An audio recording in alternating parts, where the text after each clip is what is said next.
It was the month of Sawan. The light droplets of rain were filling the earth with freshness.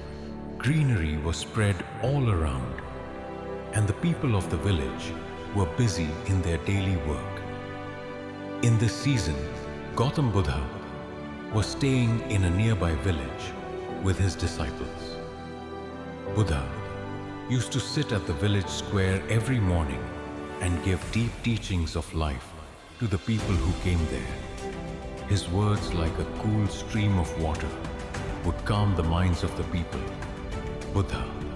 Fame was increasing in the village. People left their work to listen to his teachings.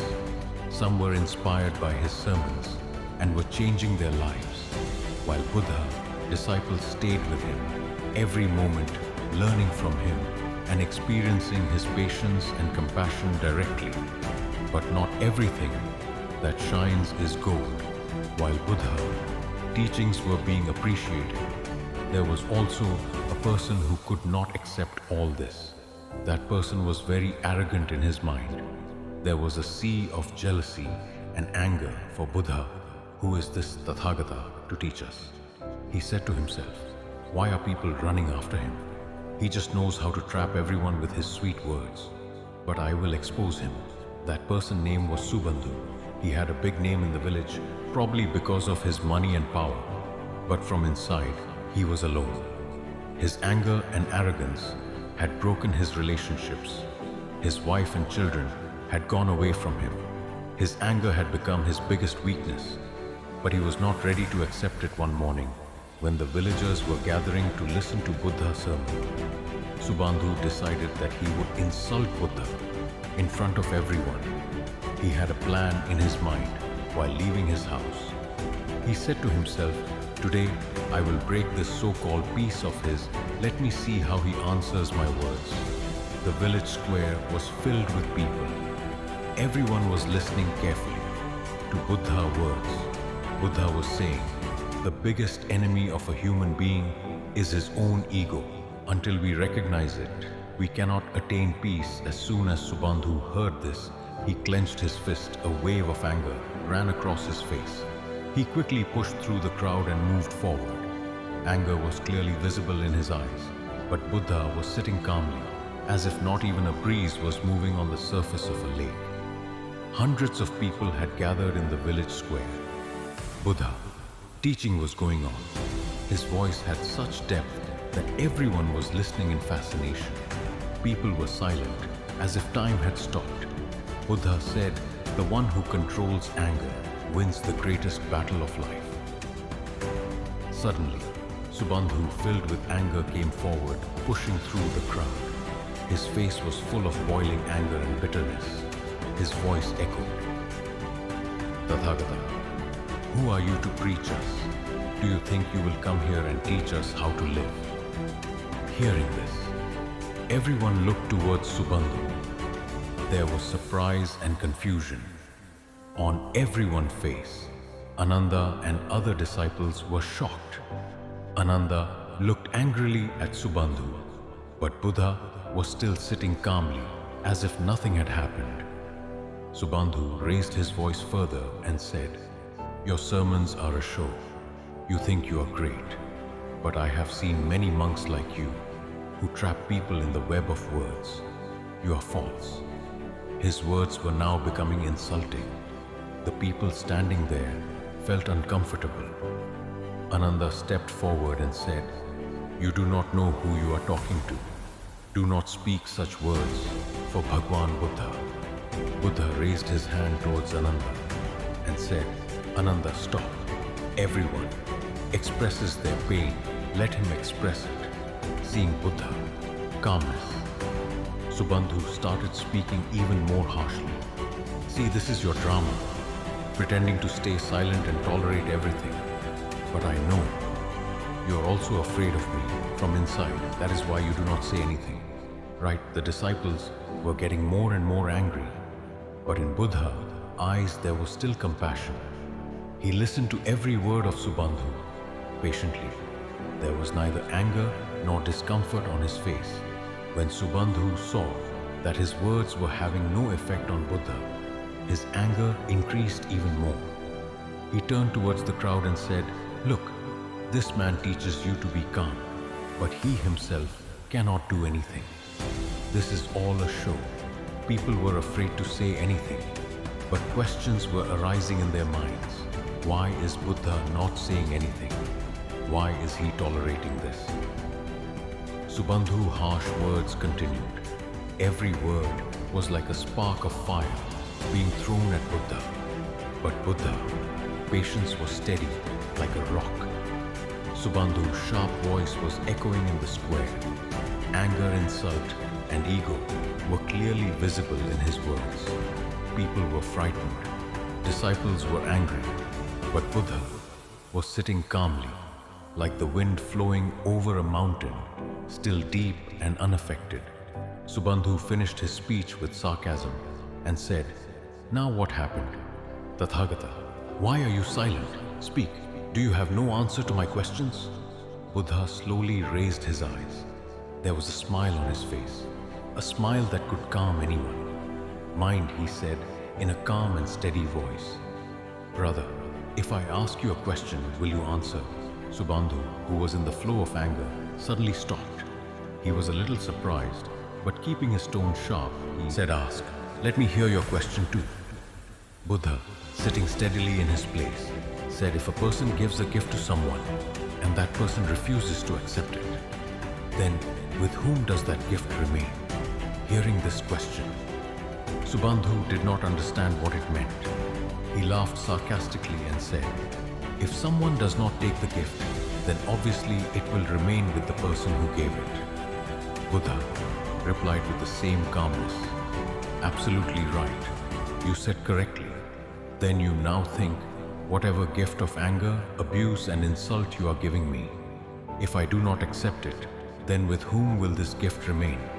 Buddha's words made the whole atmosphere still. Everyone was stunned.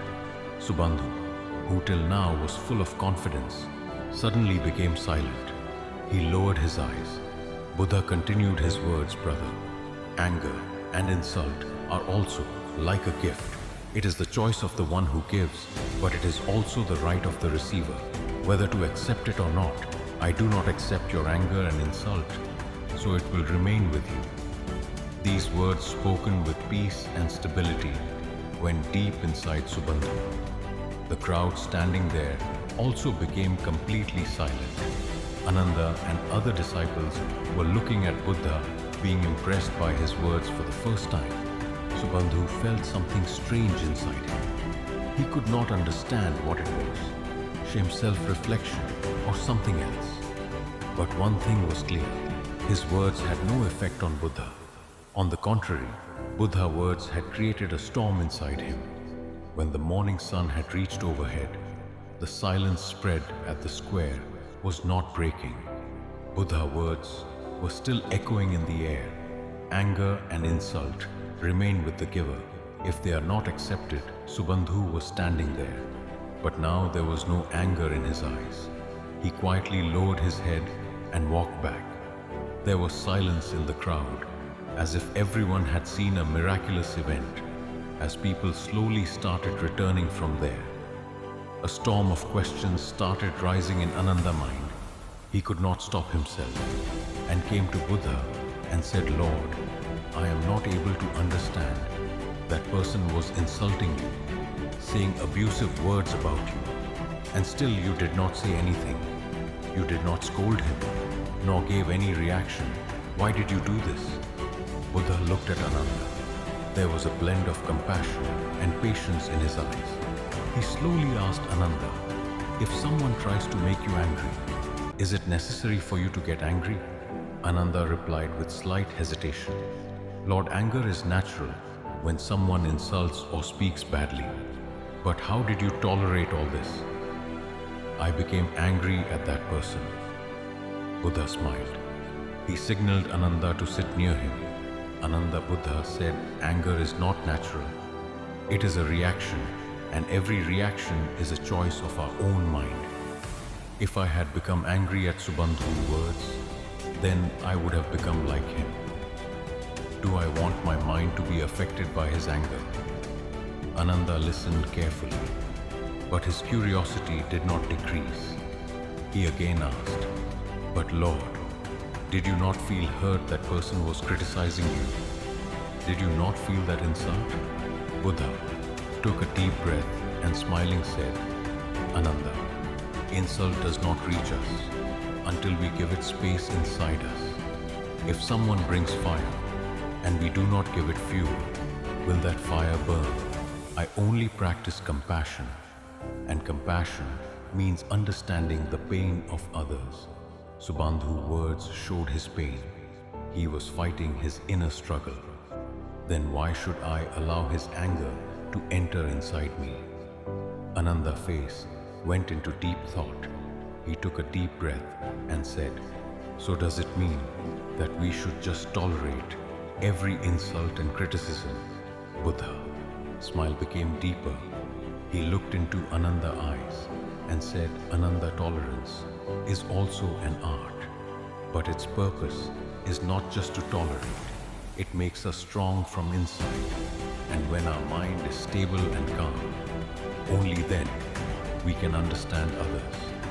Today, you saw that the more Subandhu tried to make me angry, the more calm I remained.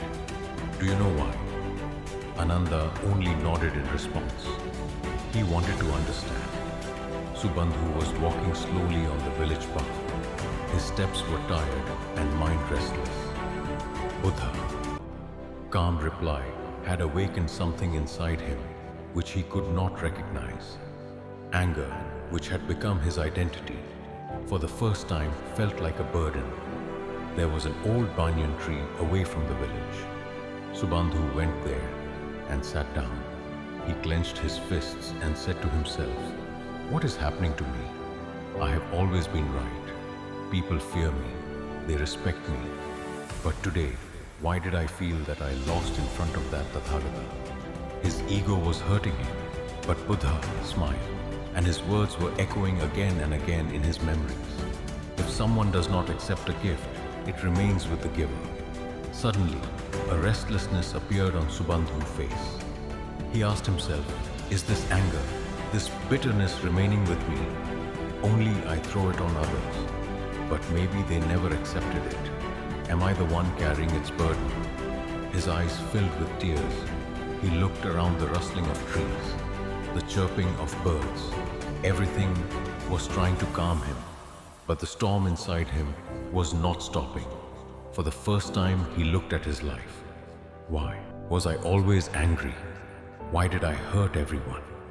Am I really so weak that I had to insult others to prove my existence sitting under the banyan tree? Subandhu started crying loudly. He hid his face in his knees. Tears kept flowing from his eyes. This was the same person who a few hours ago was filled with anger and ego. Now he was standing in front of his own weaknesses. After some time, Subandhu raised his head. His face was wet with tears, but there was a new shine in his eyes. He said to himself, "I must return to Tathagata. I must ask for his forgiveness. Maybe I can learn something from him. Maybe he can free me from this burden." Subandhu slowly started walking towards the village. He moved forward with each step. His heart was becoming lighter. He knew that this would not be easy. Asking for forgiveness in front of the crowd, breaking his ego. All this was like impossible for him. But Buddha, compassion had given him the courage to experience something new. Upon reaching the village, Buddha was still sitting at the same place his disciples and followers were sitting around him in a calm posture. The atmosphere there was peaceful and pure. Subandhu saw Buddha from a distance. His face was still the same, smiling, calm and deep. Subandhu's steps slowed down. His breaths were getting faster.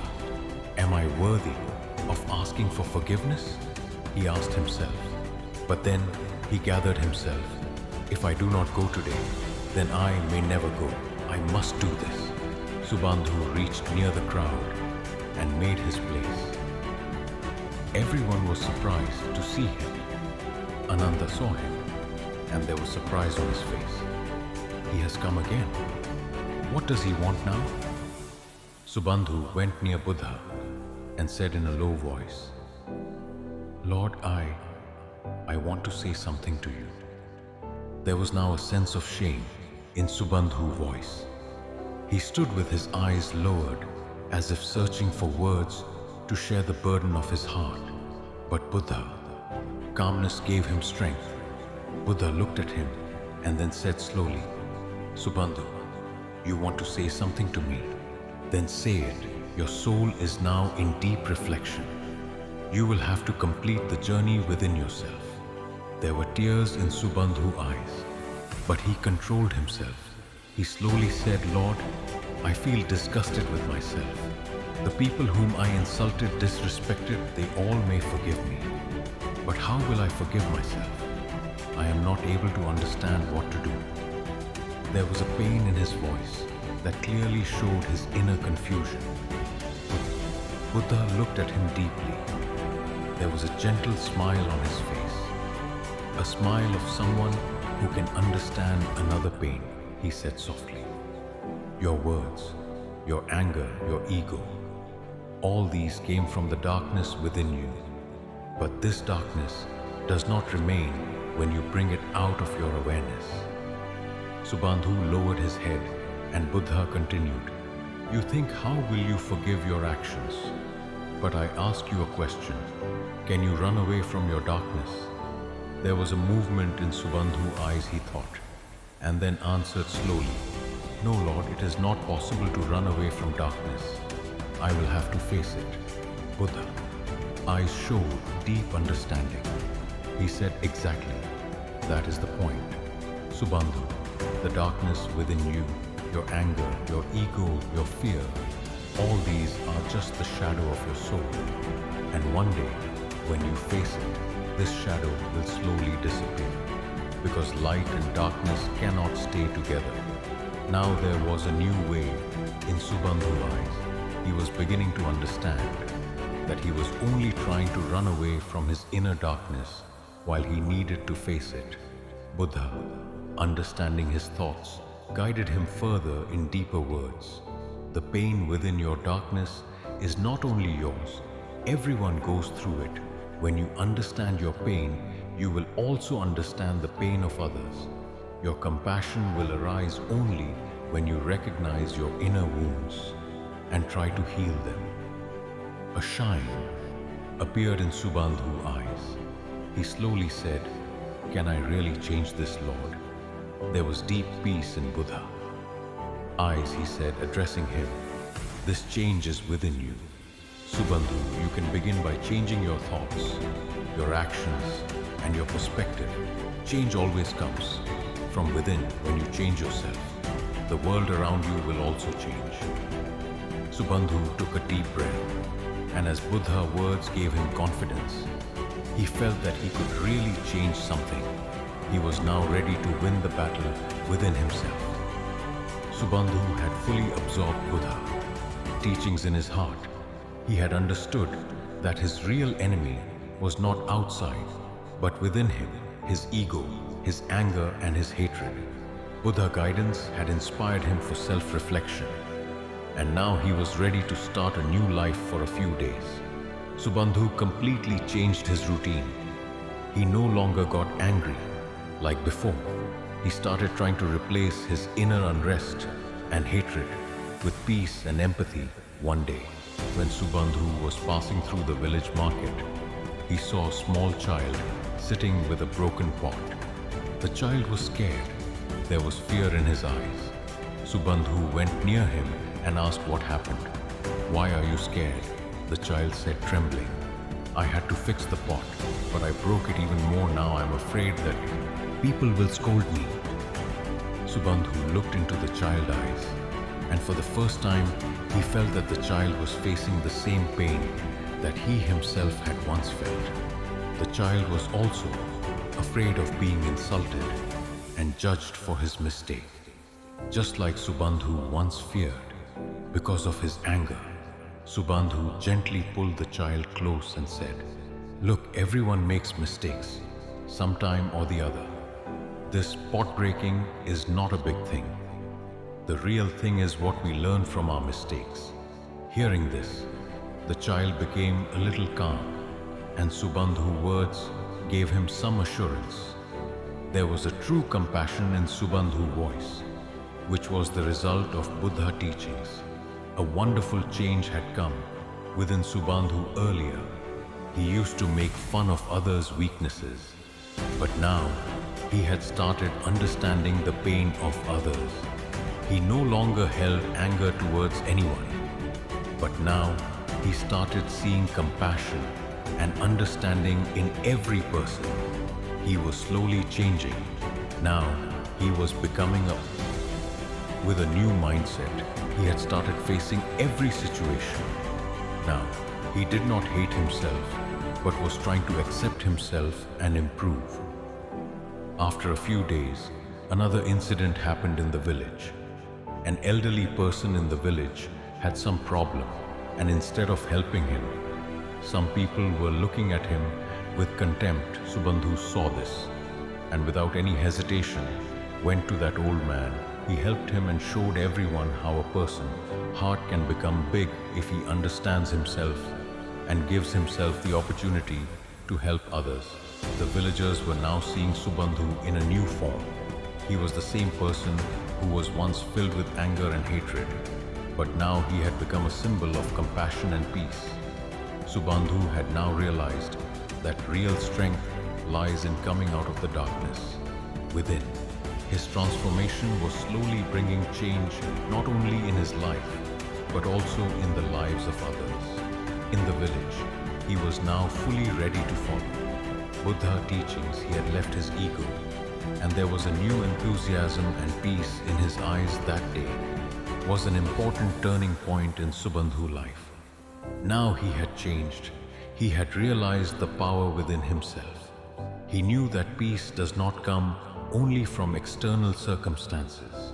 He knew that peace does not come only from external circumstances, but it arises from our inner state. Buddha teachings had made him understand that if we give up the anger and hatred within us, then we can attain real happiness and peace in life. One day, Buddha called Subandhu near him. It was the same day when Subandhu had decided to talk to Buddha about his entire journey. He bowed his head and said slowly, "Lord, I know that what I did was wrong, but now I want to correct myself. I have realized that the peace within us is what keeps us connected to the outer world, but I know it will not be easy. Will you guide me further?" Buddha looked at him with a smile and with deep compassion in his eyes, replied Subandhu, "There is now a new understanding and change in your heart. This is your biggest step. But remember, the greatest transformation in life happens within. When you purify your mind, then your every action and thought will also become pure. This is your life message. Inner peace is the first step to change the outer world." Subandhu listened carefully to Buddha's words and felt their deep impact. He had understood that to attain peace and happiness in life, he would have to calm the turbulence within himself. After a few days, a serious crisis arose in the village. Heavy rain had destroyed the crops, and the farmers and their families were badly affected. There was a lot of panic in the village. People were blaming each other. At such a time, Subandhu remembered Buddha's teachings and stepping forward, he went to the villagers and explained, "Look, difficulties come in all our lives, but if we do not support each other, we will never be able to come out of this suffering. We must leave our hatred and anger and unite to face this crisis." Subandhu's words touched the hearts of the villagers. He did not resort to anger and violence like before, but spoke of peace and cooperation. Slowly, people began to understand his words and united They all came together to help the farmers and started working together. Subandhu's transformation was now clearly visible in the village. Instead of blaming people and spreading hatred like before, he had shown them the path of love and help. A new hope and courage had now spread in the village. Buddha looked at Subandhu and said, "This is your greatest gift, Subandhu. The message of your life is this: inner peace and compassion are what help us overcome the real difficulties of life." Subandhu closed his eyes and felt a deep peace within him. He knew that this journey would never end. Life comes with new experiences and challenges every day. But if we maintain the peace and love within us, we can overcome any difficulty from this story. We can understand how important it is to understand peace, compassion, and self-reflection in life. Gautam Buddha taught us that anger, ego, and hatred are only the enemies within us. And only when we purify our heart and mind can we attain true peace and happiness. Subandhu's transformation proves that if we succeed in controlling our thoughts and emotions, then not only our life changes, but we can also make the lives of people around us better. This is the real success to bring positive change in the world by attaining inner peace. This story also teaches us that everyone has the ability of self-transformation, and with the right guidance, we can completely change our life. If you also want peace, love, and compassion to enter your life and want to move forward on your journey according to Buddha teachings, then do not forget to subscribe this channel on our channel. We always bring such inspiring and life-changing stories for you, which not only make you think, but also give you the courage to improve your life. So, if you have not yet subscribed to our channel, then subscribe now and also click on the bell icon so that you can get instant notification of our videos. We bring new inspiring and meaningful videos every week so that you can also become a better person. If you like this video, then please like and share so that this message can reach more people. And if you have any question or suggestion, then do tell us in the comments below. Thank you. Stay connected with our channel, because here we always bring something new to make your life better.